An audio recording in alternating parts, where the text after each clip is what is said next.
Marah-marah dia Pak. Nah, Bukan marah-marah. kamu ku viral ke kamu? Viral ke? Iya. Aku udah ngembeknya itu. Ini. Viral ke viral Pak. Nah. Nah, tuh. Lagi. Ngomong kamu juga Pak. Apakah ada aturan hukum yang bisa menjerat mereka? Salam Pancasila, salam penegakan hukum. Halo sahabat Rumah Pancasila, kembali lagi bersama kami di channel Rumah Pancasila, membahas isu-isu hukum dalam bingkai Pancasila. Kali ini Rumah Pancasila akan membahas video-video mengenai isu hukum yang masuk ke dalam DM sosial media kami.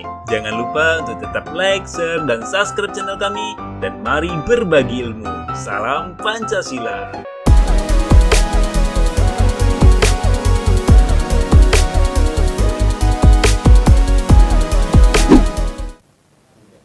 Halo Indonesia, halo sahabat Rumah Pancasila dimanapun Anda berada, salam Pancasila, salam penegakan hukum.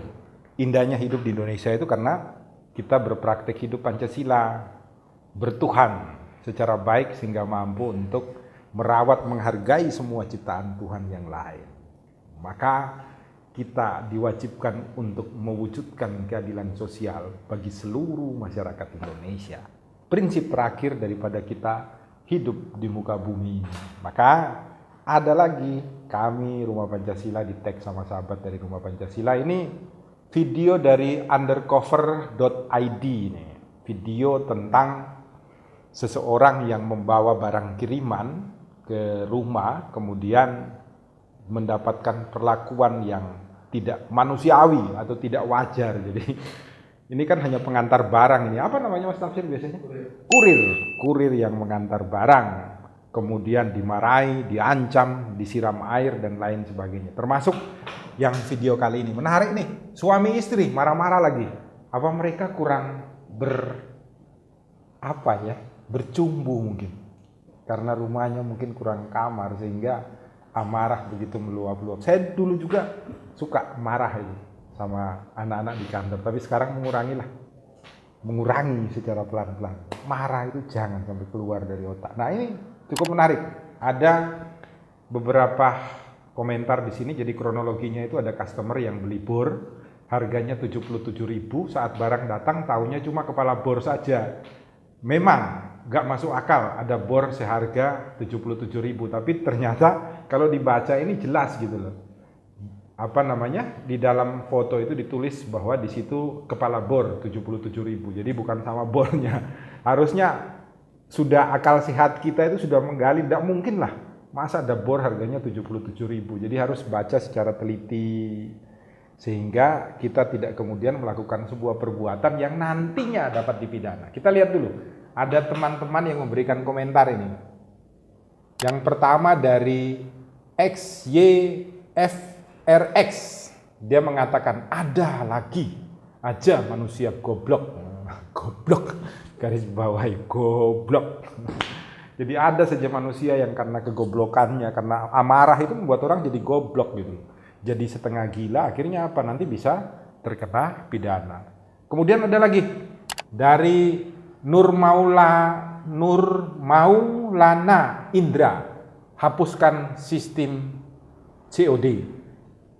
Kemudian ada lagi dari Ruslana Dulgani. Wow, primitif. Jadi mengatakan ini adalah tindakan-tindakan primitif. Orang-orang yang belum diberikan pendidikan dan lain sebagainya. Sekarang masuk pada pertanyaannya. Apakah ada aturan hukum yang bisa menjerat mereka? Tentu ada. Di dalam KUHP ada ketentuan di pasal 335 ayat 1 KUHP tentang perbuatan tidak menyenangkan. Ancamannya hanya 1 tahun, tapi pasal ini adalah pasal khusus. Oleh karena itu diatur secara khusus di dalam ketentuan pasal 21 KUHP yang mana menyatakan bahwa sekalipun ancamannya hanya 1 tahun, terhadap ketentuan pasal ini dapat dilakukan penahanan terhadap si pelaku perbuatan yang tidak menyenangkan. Karena dulu pasal ini pasal karet ya, umpamanya gua lagi karena gua baru dari Jakarta. Jadi karena saya karena saya itu marah dengan seseorang di jalan, kemudian saya menyebut seseorang itu anjir lu. Atau saya bilang bajingan lu. Maka ketika orang merasakan itu tidak menyenangkan, pasal ini bisa dikenakan dulu, 335 ayat 1. Kemudian diberikan sebuah pembaharuan oleh Mahkamah Konstitusi bahwa ketentuan pasal ini harus disertai dengan ancaman fisik atau ancaman kekerasan yang akan diberikan kepada seseorang, maka terpenuhilah unsur perbuatan tidak menyenangkan. Nah, ini termasuk gitu loh. Karena ada ancaman fisik, termasuk menyiram air, kemudian ada beberapa video juga yang mengancam dengan parang dan lain sebagainya. Kasihan nih, para kurir ini kan hanya mengantar barang. Mereka tidak tahu apa-apa tentang pemesanan Anda. Anda harus mengerti tentang pekerjaan mereka. Hargailah mereka yang telah bekerja keras di jalan yang panas, hujan, dan lain sebagainya hanya untuk mencari nafkah. Anda sudah maki-maki lagi. Tapi lebih bagus juga bagi orang yang dimaki-maki, dimarahi, tetapi tetap diam, maka dia akan mendapatkan pahala yang indah dari Tuhan. Karena sampah itu tidak disimpan, tapi dibiarkan terbuang begitu saja. Maka sahabat Rumah Pancasila, bagi Anda siapa saja, terkhususkan para kurir yang mengalami perlakuan-perlakuan seperti ini dan punya rekamannya, laporkan aja kepada pihak kepolisian sehingga masyarakat Indonesia menjadi sadar untuk tidak memperlakukan ciptaan Tuhan secara sembarangan. Padahal mereka juga tidak salah sama sekali. Itu yang pertama. Yang kedua, bagi seluruh masyarakat Indonesia, kalau Anda Pancasilais, perlakukanlah ciptaan Tuhan secara baik dengan penuh cinta dan kasih. Maka Anda juga akan disayangi oleh Tuhan. Sehingga berkat melimpah bagi Anda. Percuma kita mengatakan kita Pancasila kalau kita tidak menghargai sesama kita, sekeliling kita, sekalipun mereka hanya tukang sapu jalan, dan lain sebagainya. Jangan lupa tiap hari selalu berbuat baik. Sekecil apapun Anda berbuat baik, Anda akan mendapatkan karunia rahmat, umur panjang, kesehatan, dan lain sebagainya. Jangan lupa, masih COVID nih, prokes lengkap ya. Supaya apa? Supaya kita tidak membuat Indonesia menjadi hancur. Dan jangan lupa, para pemimpin bangsa penegak hukum, teruslah hadir dong dalam masyarakat, berikan edukasi sehingga masyarakat mengerti tentang hak-haknya. Kasihan banyak masyarakat yang tidak dapat makan, padahal Undang-Undang Dasar memberikan hak kepada mereka untuk menagih kepada Anda yang memimpin daerah. Salam Pancasila, salam penegakan hukum. Jumpa lagi di lain kesempatan.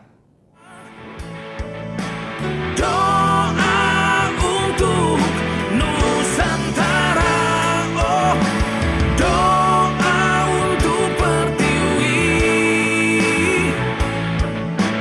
doa untuk Indonesia, oh doa untuk kaum tertindas,